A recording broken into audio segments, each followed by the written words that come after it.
दोस्तों इस वीडियो में बात करेंगे ओला इलेक्ट्रिक मोबिलिटी लिमिटेड के शेयर के ऊपर। अब देखिए आज के सेशन में ना 20% का अपर सर्किट आपको देखने को मिला। ये देखिए 20% का अपर सर्किट शेयर आ चुका है 36.32 रुपीज़ के लेवल पे, यानी 36 रुपये पर ऑलरेडी आ चुका है। हमारे जो भी टारगेट्स थे पुरानी वीडियोस के वो ऑलरेडी अचीव हो चुके हैं। अब यहाँ से नेक्स्ट टारगेट क्या हो सकता है? क्या अपर सर्किट लगने के बाद यहाँ पर एक फॉल आने वाला है, या यहाँ से दोबारा से आपको आईपीओ के बाद वाली रैली यहाँ पर देखने को मिलने वाली है या नहीं, इस वीडियो में जानेंगे। सबसे पहले देखिए यहाँ पर हमें रीज़न पता होना चाहिए कि ये जो तेज़ी है ये किस रीज़न की वजह से आ रही है। रीज़न बड़ा सिंपल है दोस्तों, यहाँ पर आप देख सकते हो ओला इलेक्ट्रिक का जो शेयर है वो 17% ऊपर गया। Jump 17% despite market weakness. 17% तो ये पुराना रिपोर्ट है, थोड़ा टाइम के मुताबिक आज का ही रिपोर्ट है, लेकिन ये 12:50 को इन्होंने रिपोर्ट किया। उसके बाद ये 20% ऊपर गया। मार्केट के अंदर वीकनेस है, 22% 2 दिनों में ऊपर गया है। यहाँ पर किस वजह से शेयर ऊपर जा रहा है? देखिए सबसे पहले दोस्तों एक रीज़न क्या है कि कंपनी ने यहाँ पर एक लिथियम आयरन फॉस्फोर्ट सेल बना दिया है। अब ये सेल्फ डेवलप किया है, उनकी जो गीगा फैक्ट्री है उसके अंदर इन्होंने सेल्फ डेवलप किया है, खुद ही बनाया है, खुद ही अपनी टेक्नोलॉजी का यूज़ किया है। सो ये इन्होंने एक सेल बनाया। अब ये सेल की दोस्तों सबसे बड़ी खासियत क्या है पता है? कि ये बहुत सस्ती आती है, सस्ते में तैयार हो जाती है, सस्ते में मिल जाती है। तो इसमें क्या बेनिफिट होगा कि जो बाइक का सबसे, अगर कोई इलेक्ट्रिक व्हीकल बाइक बना रहा है या स्कूटी बना रहा है, तो उसमें सबसे महंगी जो चीज़ लगती है अंदर वो है बैटरी।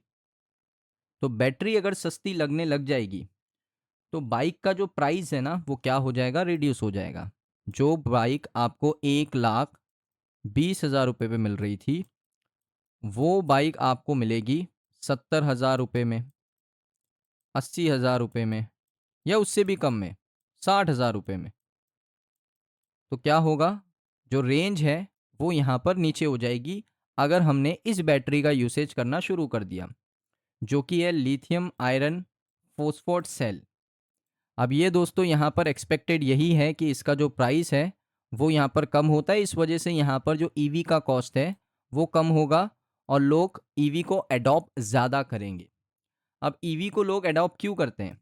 ईवी को अडॉप्ट इस वजह से करते हैं भाई पेट्रोल का खर्चा बचेगा, लेकिन लोगों में ये भी डर रहता है कि इसका मेंटेनेंस बड़ा हाई है, बारिश में बड़ी प्रॉब्लम दे सकती है इलेक्ट्रिक व्हीकल, और साथ ही साथ चार्जिंग की बड़ी प्रॉब्लम है। तो ये सारे रीजंस की वजह से लोग पेट्रोल को प्रेफर करते हैं, और साथ ही साथ एक्सपेंसिव होती है। अगर आप पेट्रोल और इसको कंपेयर करोगे तो ये थोड़ी एक्सपेंसिव आपको मिलेगी, तो ये भी एक रीज़न है।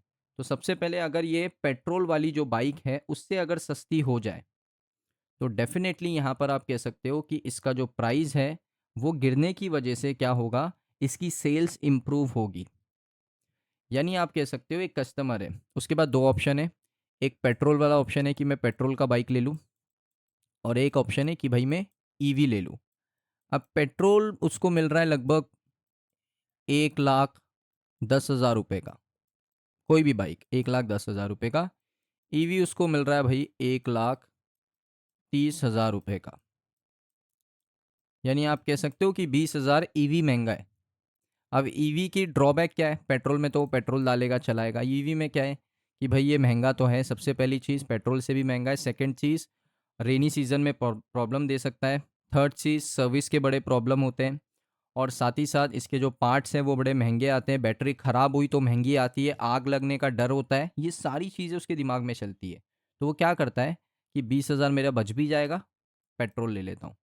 अब यहाँ पर एक कंपैरिजन करो, 1,10,000 में पेट्रोल आ रहा है और 70,000 रुपये में ईवी का स्कूटर आ रहा है। मैं आपको लिख कर देता हूँ, बस ये रीज़न की वजह से ना लोग ईवी वाला स्कूटर लेंगे, ना कि पेट्रोल वाला स्कूटर लेंगे, अगर प्राइस इसका नीचे हो जाता है तो ये बैटरी लगाने के बाद। तो ये बैटरी एक बहुत बड़ा इनोवेशन है जो कंपनी ने खुद बताया है। देखिए ओला इलेक्ट्रिक ने अनाउंस किया था 7 अप्रैल को ही कि उन्होंने 4610 LFP सेल को बना दिया है। वो बहुत सस्ते में आपको मिल जाएगा। उसको अगर हम अपनी व्हीकल में एडप्ट करेंगे तो व्हीकल का जो कॉस्ट है, मैन्युफैक्चरिंग कॉस्ट, वो रिड्यूस होगा। मैन्युफैक्चरिंग कॉस्ट रिड्यूस होगा तो हम कस्टमर को कम प्राइस में अच्छी स्कूटी प्रोवाइड कर पाएंगे। ये सिंपल सा इसका लॉजिक है जो मैंने आपको बिल्कुल शॉर्ट में बता दिया।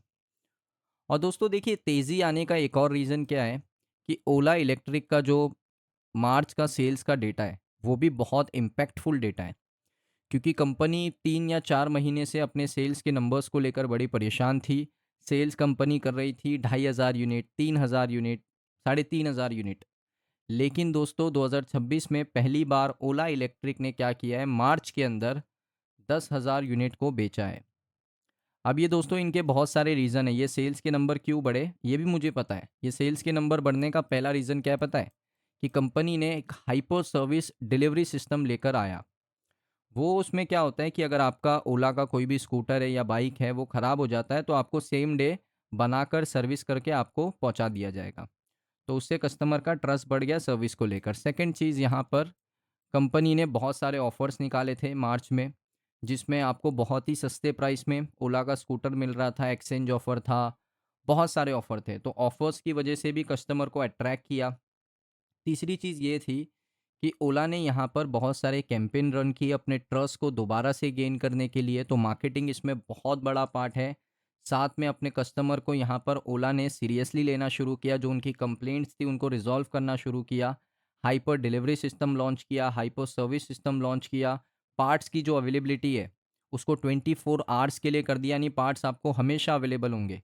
पार्ट्स की दिक्कत नहीं होगी। पहले ओला की स्कूटी के पार्ट्स मिलना बड़े मुश्किल थे, लेकिन अभी बहुत आसान है। उसके बाद देखिए ओला ने 60,000 रुपये से अपने जो रोडस्टर एक्स प्लस है उसका प्राइस घटा दिया। तो ये सारे रीजंस की वजह से सेल्स आपको बढ़ता हुआ देखने को मिला है, और इस वजह से ही लोगों का कॉन्फिडेंस दोबारा से बढ़ चुका है ओला इलेक्ट्रिक मोबाइलिटी लिमिटेड के लिए। इसके बाद दोस्तों अगर मैं थोड़ा टेक्निकली बात करूं, फंडामेंटली तो हमने बात कर ली, टेक्निकली अगर मैं बात करूं ना, तो प्रॉपर एक रेजिस्टेंस का ब्रेकआउट आपको देखने को मिल रहा है। ये देखिए हमने एक टेक्निकल ड्रॉ भी किया है, जिसमें जो टॉप लाइन है जो आप देख सकते हो, यहाँ पर एक रेजिस्टेंस जोन था, ब्रेक नहीं हुआ। यहाँ पर एक जोन था, ब्रेक नहीं हुआ। तीसरी बार कोशिश किया ब्रेक करने की, ब्रेक नहीं हुआ। उसके बाद जब चौथी बार इसने कोशिश किया तो इसने ब्रेक कर दिया, क्योंकि पीछे सपोर्ट था कि कंपनी के जो सेल्स के नंबर हैं मार्च में वो अच्छे आए हैं।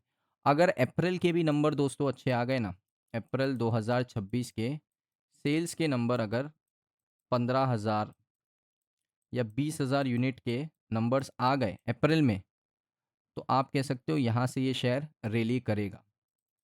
क्योंकि लोगों को यही प्रॉब्लम थी कि सेल्स अच्छा कर ही नहीं रही कंपनी। कंपनी का सेल्स बिल्कुल ख़राब हो चुका है, तो कंपनी सर्वाइव कैसे करेगी? तो वही प्रॉब्लम थी, अगर वही प्रॉब्लम सॉल्व हो जाती है तो दोबारा से इसमें आपको वैल्यू बाइंग देखने को मिलेगी और शेयर आपको ऊपर देखने को मिलेगा। अभी देखिए यहाँ पर सेटल हो सकता है, एक लेवल है यहाँ पर 44 का, यहाँ पर एक सेटल हो सकता है ओला इलेक्ट्रिक का शेयर, लेकिन ऐसे भी हो सकता है कि एक पुल बैक आए, दोबारा यहाँ तक लेकर आए, फिर ऊपर जाए, ऐसे भी हो सकता है। तो यहाँ पर जब नीचे आए ना तो पैनिक नहीं करना चाहिए।